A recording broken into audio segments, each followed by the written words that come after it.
The immense space station floated in the void like a meadowland-light crystal bloom. Ships from countless civilizations docked at its sprawling arms, their hulls shimmering with technologies far beyond human comprehension. This was the heart of galactic power, where decisions shaped the lives of billions across thousands of star systems. Captain Jake Morrison stepped off the human transport vessel, scanning the massive docking bay. Nice. Everything dwarfed Earth's space. Stations, the ceiling soared so high that clouds gathered near its apex. Alien beings moved about, some gliding effortlessly, others on legs bending in seemingly unnatural ways. The air was thick with ozone and unfamiliar chemicals. Making Jake's nose itch, he wore his finest dress uniform, its deep blue fabric meticulously pressed. Metals gleamed under the alien light, casting subtle rainbows. His achievements were numerous victories in border conflicts, daring asteroid field rescues, and leading humanity's first deep space exploration mission. Yet, none of that seemed to carry weight here. Two alien guards approached. They were tall and lean, their polished, stone-like skin gleaming under the lights. 4 unblinking eyes studied him intently. One spoke through a translation device hanging from its neck. "Human Morrison, follow. The council awaits." The corridors twisted and curved in ways that disoriented him. Moving images of alien worlds adorned the walls, purple oceans under, golden skies, floating cities drifting through kaleidoscopic gas clouds. By comparison, Earth felt small and mundane. The council chamber was more uninspiring than the docking bay. It resembled a colossal amphitheater, with ascending rings of seats disappearing into shadow. Representatives of innumerable species filled them. Their forms so diverse, Jake wondered how they all shared the same atmosphere. At the chamber's center stood a single chair, human-sized, surprisingly thoughtful in its design. As Jake descended the long ramp toward it, he felt the weight of countless alien gazes on him at the heart of the assembly. The being that represented the council awaited, majestic and imposing in equal measure. Its body radiated a surreal beauty that was both captivating and terrifying. The being's form shimmered like living crystal, each facet catching and refracting the chamber's light in dazzling patterns. When it moved, soft, harmonious tones resonated, as though its joints were instruments of music. Its voice, channeled through translators, carried the gentle melody of wind chimes, swaying in a calm breeze. "I am Ambassador Keffer of the Zerati Empire," it said, each word radiating grace. "I speak for this council in welcoming the human species to these proceedings." Jake stood beside the chair, refraining from sitting. His military training had instilled a deep respect for formality while avoiding any display of weakness. "Thank you, Ambassador. Earth is honored by this invitation." A ripple of laughter echoed from the higher seats, though Jake couldn't pinpoint its source among the myriad species. Keffer raised a crystalline appendage, and the chamber grew. "Silent, your species has achieved faster than light travel," Keffer continued. "No small feat. Many civilizations never move beyond their home systems. However, the galaxy is vast and perilous, bound by rules and upheld by standards." Jake inclined his head. This was expected. Earth's diplomats had forewarned him that older species would not embrace humanity without reservations. "We understand there is much for us to learn." Indeed, Keffer's crystalline form shifted, and the chamber lights dimmed subtly. "The Council has evaluated your technology, military strength, and industrial capacity. While they are sufficient for a young species, there are concerns." A murmuring chorus arose from the upper tiers. Words filtered through the translation. "Primitive, dangerous, unpredictable." Jake's jaw clenched, though his expression remained calm. "Your ships," spoke another voice, "deep and grating like stones grinding together, are crude. Metal plates bolted together, chemical thrusters, basic computational systems. How do you imagine surviving in a galaxy where energy beings dissolve matter at will?" Jake recalled footage of alien fleets, radiant vessels that bent light, and moved with impossible elegance. By comparison, Humanity's ships were patchwork assemblages of necessity. Still, he stood firm. We build what we need. They may lack elegance, but they perform. The gravelly voice let out a coarse chuckle, akin to an avalanche cascading down a mountainside. Perform? How primitive. Tell me, human. What happens when your welded plates meet a quantum disruptor? When your chemical thrusters contend with a gravity well weapon? Jake felt his cheeks flush, but his tone remained steady. We adapt. We learn. We survive. Kafir stepped forward, its body resonating a symphonic hum with the motion. Survival is but the beginning, Captain Morrison. This galaxy is home to forces that predate the birth of your sun, technologies capable of reshaping your planet in moments. Your species has potential, but it lacks the wisdom to wield the true power required to thrive. The council chamber erupted into a cacophony of alien voices, their words overlapping in a chaotic symphony. Jake caught fragments through the translator. Restrict their fleet size. ... Limit their weapons. ... Confine them to their home system until they mature. When the voices subsided, Kefir spoke again, its crystalline tones steady. The Council has decided humanity will be granted provisional membership in the Galactic community. However, strict limitations are necessary for the safety of all. Jake's fists tightened at his sides. What limitations? Your species may not construct warships exceeding frigate class. Access to advanced weaponry will require Council approval. Additionally, no military installations may be established outside your home star system. These restrictions will remain until the Council determines your species has matured sufficiently. The words landed like hammer blows. Frigate-class ships were barely larger than Earth's destroyers. Without advanced weaponry, human ships would be defenseless against serious threats. This isolation within the solar system would leave Earth vulnerable and alone. How long? Jake asked, his teeth clenched. Kefir's crystalline form shifted, its tone indifferent. Perhaps a century, perhaps longer. Your species must demonstrate an ability to think beyond primitive solutions. When you build ships that reflect ingenuity, not scrapyard assembly, and weapons designed with elegance over brute force, we will reconsider. Jake bit back the urge to argue. Humanity's so-called primitive technology had reached the stars. Faster than most species mastered agriculture, but it was clear the Council's verdict had been sealed long before he entered the chamber.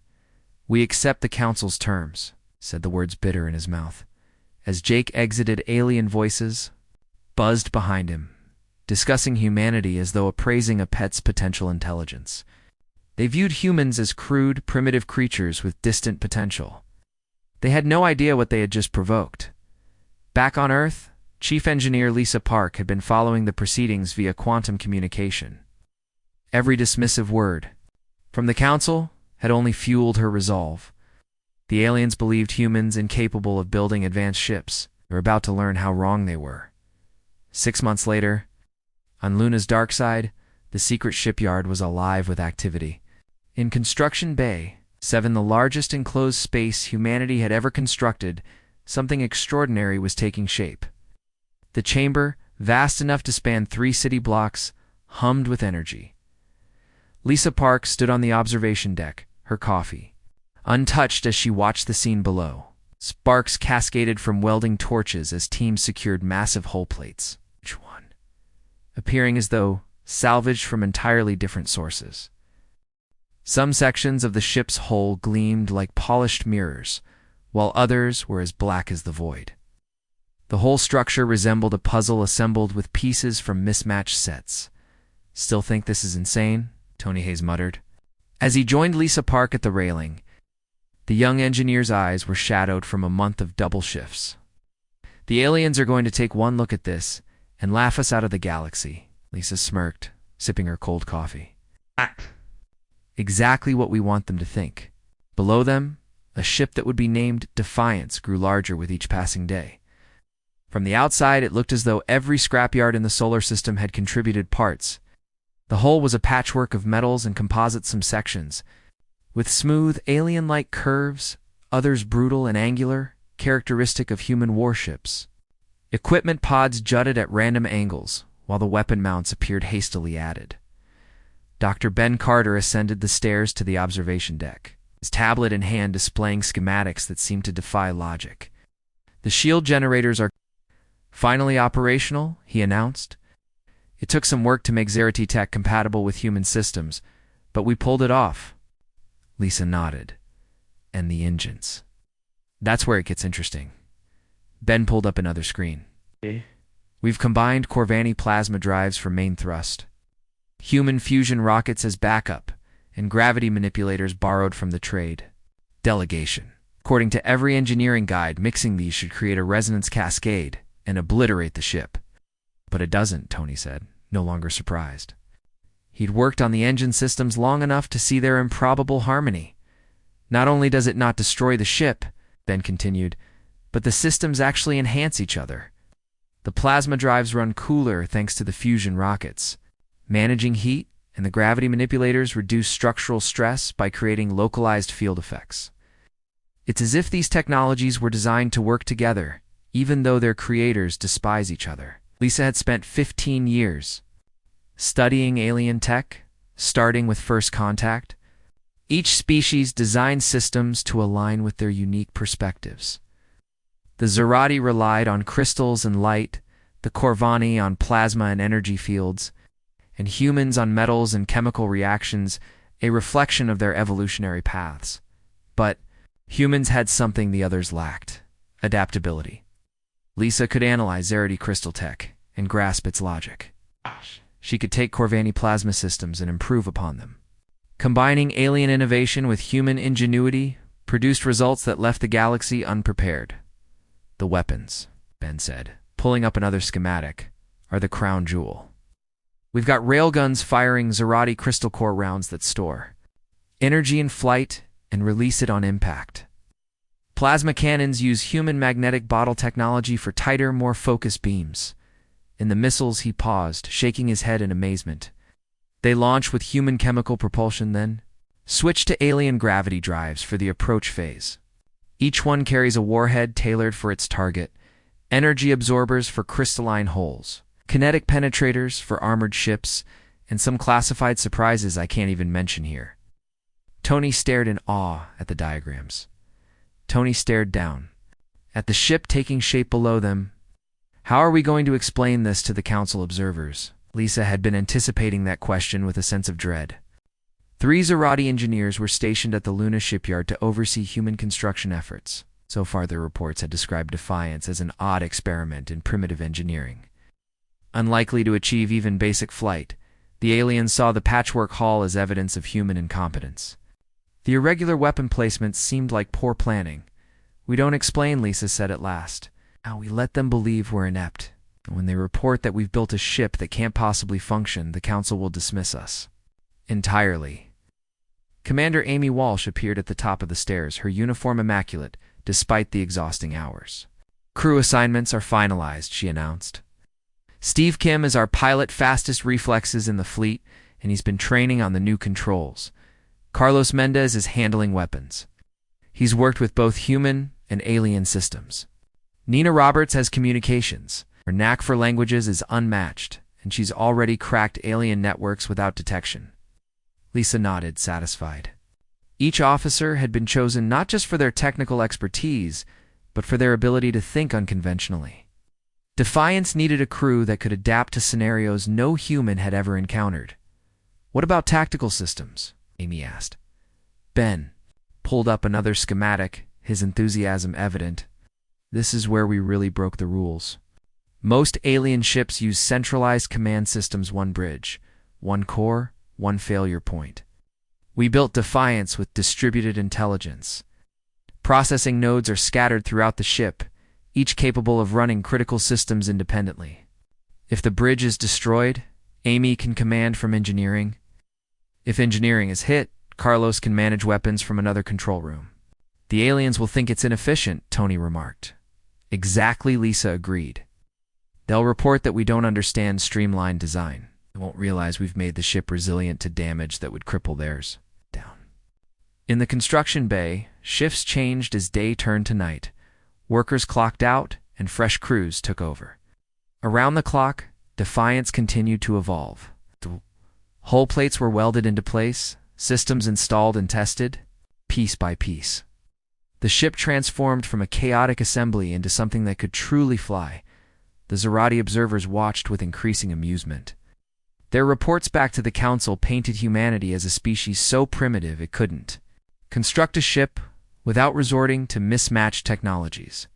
They concluded that while humans were earnest in their efforts, they lacked the sophistication to build anything effective. What they failed to grasp was that humanity's greatest strength lay in their ability to make incompatible things work. Together, they had merged languages from distant continents to create new ones. They had blended technologies from different eras to craft marvels. They had united. Tribes, nations, and even species had been woven together by humanity into something greater than the sum of its parts. Defiance stood as the latest testament to that strength of reflection, of humanity's ability to take fragments and create something beautiful, terrible, and utterly unexpected in her private office. Lisa Park reviewed classified intelligence reports. Strange ships had been sighted at the galaxy's edge, moving with a fluidity that suggested they were alive rather than constructed. The Krillian horde, dormant for centuries, was stirring once again. Soon, the galaxy would face a threat that conventional weapons couldn't repel. When that day arrived, the galaxy would learn the truth. Humans built impossible ships, not because they lacked skill, but because impossible was exactly what the moment demanded. At 0347 hours Galactic Standard Time, emergency alerts swept across communication networks. Panic gripped the galaxy as the first reports emerged from the Outer Rim territories. The Krillian horde had returned after 500 years of silence, and they were hungry. Admiral Zethorn of the Zerati Imperial Navy stood in the command center of his flagship, his crystalline form rigid as he studied the tactical displays. 3 ominous red markers indicated Zerati colonies that had vanished overnight. No distress calls, no transmissions, just silence where millions had thrived. "Show me the reconnaissance data," he commanded, his voice tight with barely contained fear. The holographic display shifted to footage, captured by the last automated probe to escape the Kepler 7 system. The bioships were gargantuan, each the size of a small moon. Their hulls composed of pulsating, living tissue writhed with alien vitality. Tendrils as massive as city towers extended from their underbellies, draining the energy of entire worlds. "How many ships?" Zethorn asked his intelligence officer. "At least 20 confirmed, Admiral." "Possibly double that," the officer replied grimly. "They defy known physics, moving through space like fish through water. Our energy weapons have no measurable effect on their organic hulls." Zethorn had fought countless battles in his storied career against rebels, pirates, and rival empires, but this was unlike anything he had faced. The Krillians weren't conquering territory or stealing resources, they were consuming everything in their path. On the other side of the galaxy, the Galactic Council convened an emergency session. Representatives from dozens of species debated response strategies while the Krillian fleet crept inward, leaving barren systems in its wake. Counselor Ithra of the Hegemony took the speaking podium, her tentacles flailing in distress. "Our fleets are fully committed to defending our borders. We cannot abandon our territories to chase these creatures across the galaxy." The Corvani representative was equally blunt. Ships require extensive maintenance after long hyperspace jumps. Deploying them across such vast distances is unsustainable. The entire fleet would be left exposed for months, argued the Corvani representative, frustration evident. Ambassador Keffer listened, his disgust growing with every excuse. Over 3,000 years he had watched the council bicker as threats festered. Unchecked, the Krillians had been defeated once, but only by the united strength of every major power. Now, as they returned, his colleagues prioritized comfort over survival. "The Zerati Navy will engage at the Vorthix system," Keffer announced. "Our battle fleet is already en route. But we cannot do this alone." Murmurs rippled through the chamber. Vorthix system was a critical trade hub, its fall granting the Krillians direct access to the galaxy's core worlds. What about the newer member species? Someone from the upper galleries suggested Kepher's crystalline body shifted in a dismissive gesture. The Altarians have only survey ships. The Centauri Federation is still recovering from civil war. The others lack sufficient military strength to matter. What about the humans? Counselor Ithra's tone was laced with skepticism as if she already knew the answer. A sound like shattering glass emanated from Kepher's translator, a mixture of laughter and derision. The humans possess one experimental ship and a few escorts. Their technology is barely sufficient for system defense, let alone combat against bioships that devour entire worlds. But even as he dismissed the idea, Kepher recalled something unsettling. The human construction project on Luna had finished ahead of schedule. Observers had labeled it primitive and fragile. Yet the humans remained unshakably confident. In the gallery for observer species, Captain Jake Morrison sat quietly, hands clasped tightly in his lap. His knuckles whitened as he read classified updates from Earth Command. Defiance was ready for its maiden combat deployment. When Ithra mentioned the humans, Jake felt dozens of alien eyes swivel toward him. Rising slowly, his uniform immaculate. Despite days of relentless emergency sessions, he spoke clearly. Earth offers whatever assistance we can provide. The chamber fell into a stunned silence before Kepher's crystalline body began vibrating suppressed amusement, as humans had come to recognize.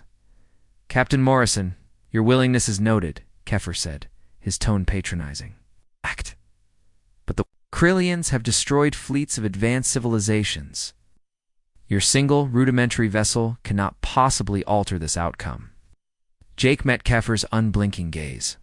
Then you lose nothing by giving us the coordinates. The logic was irrefutable. If the human ship was as ineffective as believed, its loss would be negligible. If it achieved the impossible, the Council stood to benefit. After a long pause, Kepher relented.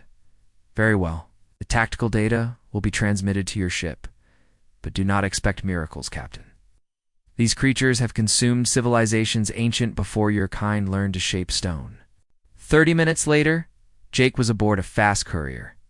Speeding toward Luna, the encrypted package from the Council detailed the Krillian bioships, their erratic movements, energy harvesting appendages, and resistance to conventional weaponry. The information painted a grim picture. Defiance loomed in the space dock like a predator coiled in slumber. Up close, its patchwork design was even more chaotic than reports had implied. Disparate hull plates in various shades covered its exterior, and weapons bristled from seemingly random placements. The ship looked primitive, cobbled together, again utterly unrefined. Commander Amy Walsh met Jake at the airlock, her expression set with grim determination. We've been monitoring the Council's transmissions, she reported. The crew is ready for immediate launch. Jake followed her into the ship's corridors where... The corridors of Defiance were compact compared to alien standards, but felt perfectly designed for human needs. The ship's interior mirrored its exterior, a fusion of technologies. Zerati crystal displays streamed data alongside human monitors, while Corvani plasma conduits ran parallel to human electrical wiring. It should have been a chaotic tangle, yet everything worked seamlessly together. On the bridge, the crew was at their stations. Steve Kim, the pilot, finalized navigation checks. Weapons Officer Carlos Mendez calibrated the hybrid weapon arrays, while Communications Specialist Nina Roberts established quantum links with Earth Command. Status report, Amy ordered from the captain's chair. All systems green, Steve replied. Engines are running at optimal levels, and navigation is locked on the Vorthix system.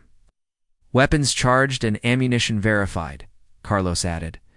Communications are clear, Nina confirmed. We're receiving live updates from Council. Networks. Amy turned to Jake Morrison, who stood at the observer station. Captain Morrison, we're ready to launch on your command. Jake scanned the faces of his crew, young but resolute. They were about to confront an ancient terror using a ship dismissed as a crude experiment. What the aliens didn't comprehend was humanity's refusal to believe anything was impossible.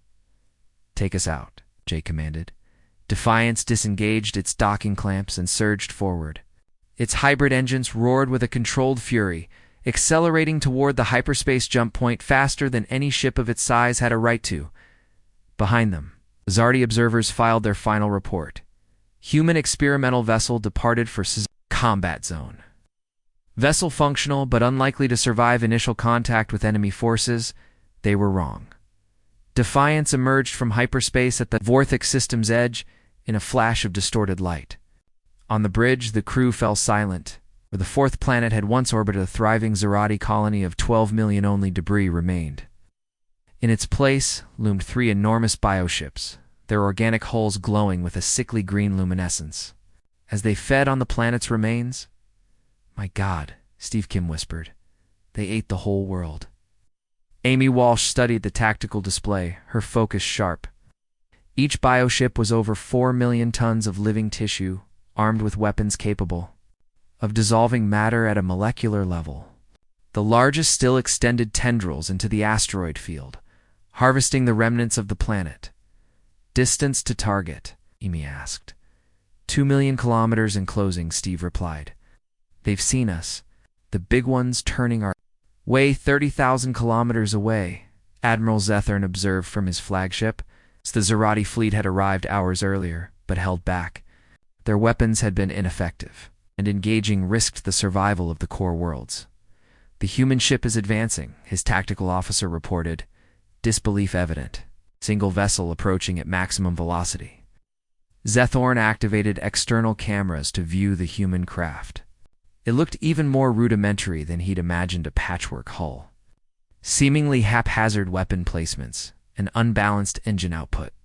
"They cannot be serious," he muttered. "That ship will be annihilated before it closes the gap." On Defiance's bridge, the crew moved with precise efficiency. Carlos monitored weapon systems, while Nina tracked alien communications.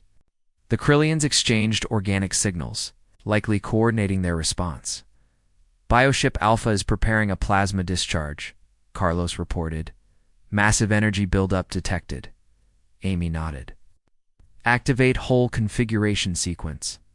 What happened next left Admiral Zethorn questioning his sensors. The human ship's hull began shifting plates, sliding and rotating to reveal concealed mechanisms. What had appeared a chaotic patchwork transformed into a sleek, predatory design, alive with movement. "That is impossible," Zethorn whispered. "Hull reconfiguration requires technology we have not shared." The Krillian plasma strike hit Defiance's bow with the force to vaporize a Zarati cruiser. Instead of shattering, the human ship absorbed the energy, channeling it through hidden conduits.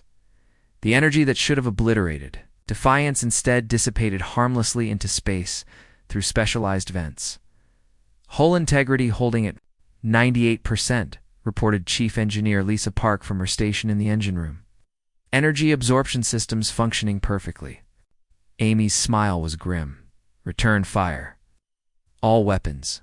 Mixed payload." The counterattack was unlike anything seen before. Rather than the elegant energy beams favored by advanced species, Defiance unleashed streams of hyper-accelerated matter interwoven with disruptor fields.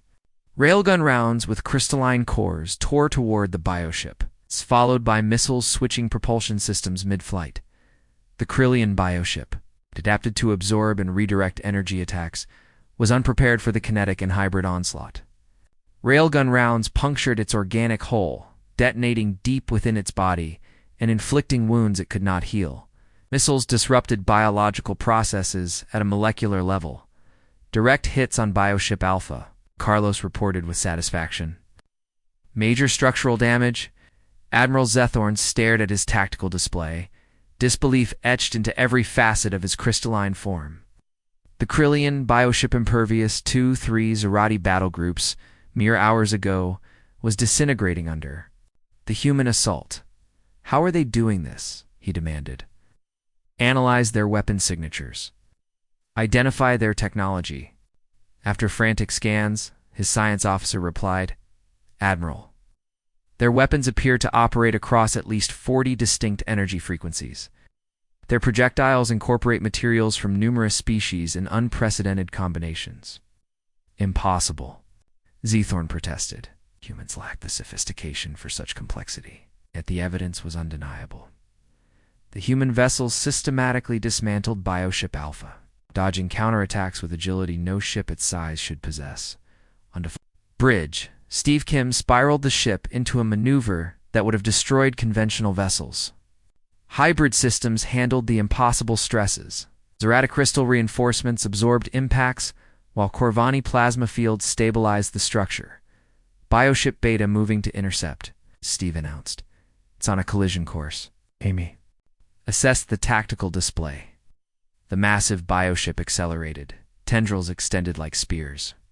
A direct impact would annihilate any normal vessel. Bring us about, she ordered. Carlos prepared the special package. Carlos grinned as he armed the weapon the crew called impossible. Humans had fused Zerati crystals, Corvani plasma, their own kinetic designs, into an adaptable, devastating tool. Special package ready, Carlos confirmed. Firing in 3, 2, 1. Mark. From Defiance's main gun port erupted a weapon. Resembling controlled lightning encasing a solid core, struck Bioship Beta at the juncture of its tendrils and main body. The effect was catastrophic. The weapon disrupted the bioship's cellular structure at the quantum level, turning its own biology against it. Bioship Beta is collapsing, Nina reported. Its matrix is breaking down. The third bioship, witnessing its companion's destruction, attempted to flee toward hyperspace. Pursuit course, Steve called, accelerating. We'll intercept before it jumps. The final engagement lasted minutes. Desperate, Bioship Gamma unleashed everything it had: corrosive acids, plasma discharges, and space-warping weapons. Defiance absorbed or evaded each attack. When it ended, 3 Krillian bioships floated as lifeless husks, their organic hulls torn apart. Defiance, scarred but intact, hung motionless among the debris. Cooling vents released vapor as its impossible systems powered down. Admiral Zethorn slumped in his command chair, staring at sensor readings that defied reason. A single human ship had achieved what the entire Zerati fleet could not. Full spectrum analysis, he ordered softly. I want to know how they built it. The science officer's voice was hushed. Preliminary scans indicate their hull integrates technologies from dozens of species. By all known principles, that ship should have collapsed under its own contradictions. Yet, it hadn't. Instead, it had made the impossible look routine. On the coms, Amy Walsh's voice was calm and professional. Zerati fleet, this is U.S. Defiance. Krillian threat neutralized. Standing by for further orders. The galaxy would never be the same in the Galactic Council chamber. Silence reigned. On massive displays, slow-motion footage revealed the aftermath of Vorthic, 3 dead bioships. Massive and inert, while Defiance rested nearby, scarred patchwork hull, a testament to its improbable victory. At his podium, Ambassador Kafour stood motionless, his crystal body dim with shock. For 3,000 years, the Zerati Empire had been the pinnacle of galactic power. Their ships were art, their weapons flawless, their strategies perfected. Yet a single human vessel had succeeded where entire fleets failed. Show me the weapon systems, Kefir murmured. Analyze it again. The display shifted to detailed scans of Defiance's armaments. Signatures from dozens of technologies swirled together in baffling patterns. Zerati crystal cores powered human kinetic weapons. Corvani plasma conduits fed energy into unrecognizable systems. And every component seemed to defy established engineering laws. Yet, it worked, and devastatingly so. Counselor Ithra of the Hegemony broke the stunned silence. How did they merge so many incompatible technologies? Our best engineers said it was impossible. Reply came from an unexpected source. Dr. Valinera, the Council's chief science advisor, stepped forward from the observer gallery. Her ancient species had mastered spaceflight when most of the current dilatate. Council members were still evolving in primordial seas. We made a fundamental error, she began, her aged voice resonating in the chamber. We assumed that because humans are new to space, they think like us, but they do not. Where we see incompatibility, they see opportunity. Where we see chaos, they see potential. Admiral Zethorn's image appeared on the main communication screen from his flagship at Vorthik. His crystalline form bore stress fractures, a visual testament to the emotional strain. "The human ship has requested permission to dock with our vessel," he reported. "Their commander wishes to share tactical data on Krillian weaknesses." Kefir felt his understanding of the galaxy fracture. "They wish to share their technology? After we dismiss them as primitive?"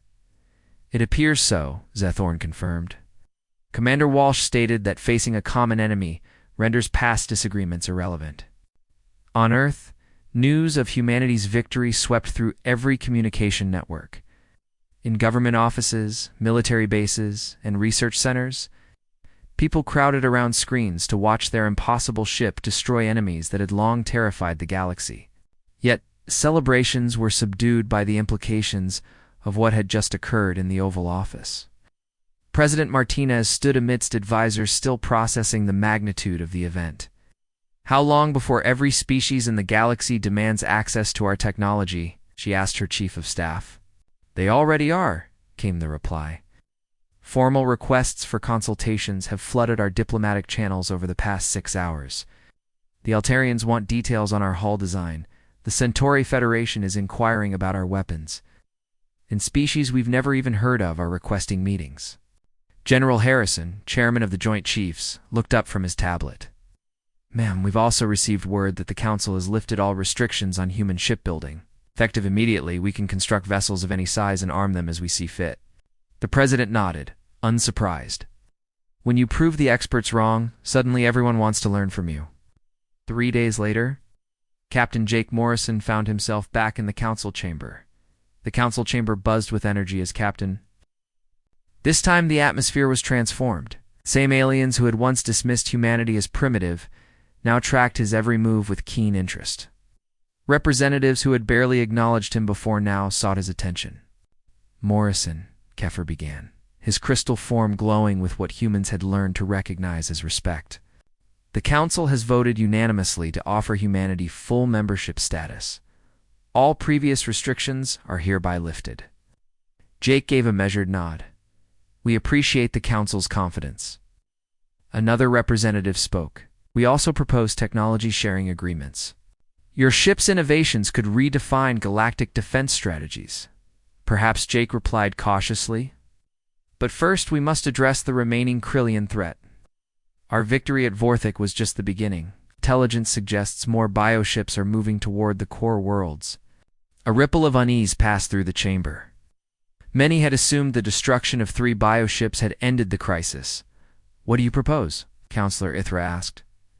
Jake activated a display, projecting tactical plans crafted by Earth strategists. A joint task force, human ships working alongside fleets from all willing species. "We'll share our technology, you'll share yours, and together we'll build a fleet capable of defeating the Krillians." The chamber erupted in debate. Some species welcomed collaboration, while others hesitated to share their secrets.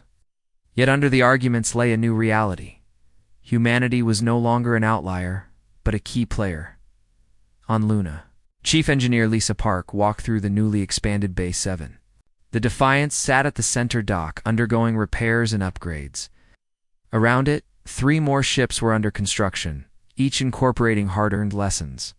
"The Zarati want to install their latest shield generators on our ships," Tony Hayes reported, now a senior engineer. "And the Corvani are offering advanced engine designs." Lisa grinned. "And our own contributions?" "That's the beauty of it," Tony replied. "We're not just adopting their tech anymore, we're improving it. The new shields are twice as effective, and the engines outclass anything the Corvani have ever built." Dr. Ben Carter joined them, his tablet displaying radical new designs. "Wait until you see the upgraded weapon systems. If Vorthik was impressive, the next engagement will be legendary." On the Defiance Bridge, Commander Amy Walsh read reports. 12 species had formally requested human engineering consultations. The Hegemony wanted help with hull designs, the Border Alliance sought advice on weaponry, and even the enigmatic Syndicate had reached out cautiously. "Nia status on crew training?" Amy asked. 18 species have sent volunteers to serve on human ships, Nia replied. And Earth Command is assigning humans to alien fleets. The tech exchange is flowing both ways. Steve Kim looked up from navigation. Orders just in. Rendezvous with the Zerati battle group at Kepler for joint patrol. Amy nodded. 6 months ago, such a partnership would have been unthinkable. Now it was routine. Galactic hierarchies were evolving, driven by humanity's improbable rise. The transformation rippled across the stars. Species accustomed to gradual advances now scrambled to adapt. Humanity had appended centuries of tradition, showing that solutions often came from blending disparate ideas. Captain Morrison once again stood before the Council. Not to request membership or defend Earth, but to unveil the largest joint military operation in history. The Krillian main fleet will reach the core in 18 months, he stated. We have that long to prepare a defense capable of stopping them for good. Kepler leaned forward, his crystal form gleaming with determination. What do you need from us, Captain? Jake's response was steady. Everything: ships, weapons, technology, and most importantly, the courage to try the impossible. The vote was unanimous. For the first time in history, every major species united under a single banner, led by the galaxy's most underestimated newcomers. The stars had learned a crucial truth: never judge by appearances and never dismiss a fresh perspective. Humanity had claimed its place not by perfection, but by daring to embrace the impossible and making it work.